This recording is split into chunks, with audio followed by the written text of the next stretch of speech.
Di awal tahun 2022, kota Sabang sedang dilanda cuaca ekstrim. Kondisi ini tidak mempengaruhi minat warga untuk tetap menghabiskan libur tahun baru di kota wisata Sabang.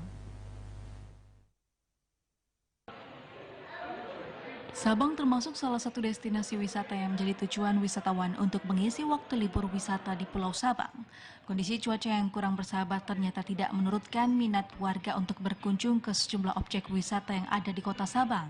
Tingginya animo masyarakat lokal maupun luar Aceh ke Sabang tidak terlepas dari kondisi alam Sabang yang menawarkan sejuta keindahan laut, danau maupun alam sekitarnya.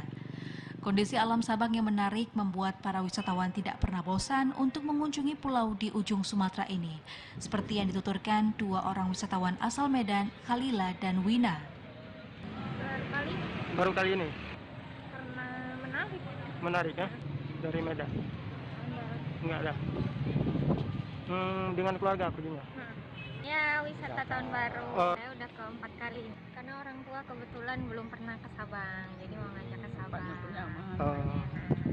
Dekat dari Medan ya. Iya. Insya Allah sih nggak masalah. Kita juga protokol kesehatan terus. Oh. Sudah divaksin semuanya. Iya. Insya Allah aman.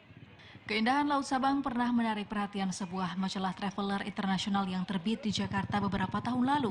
Majalah itu menempatkan wisata bawah laut Iboh ke dalam nomor 25 destinasi wisata menarik di Indonesia yang wajib dikunjungi wisatawan. Diketahui dalam 2 bulan terakhir, kunjungan wisatawan mulai ramai disebabkan karena tidak ada lagi perbatasan syarat vaksin untuk masuk ke kota Sabang.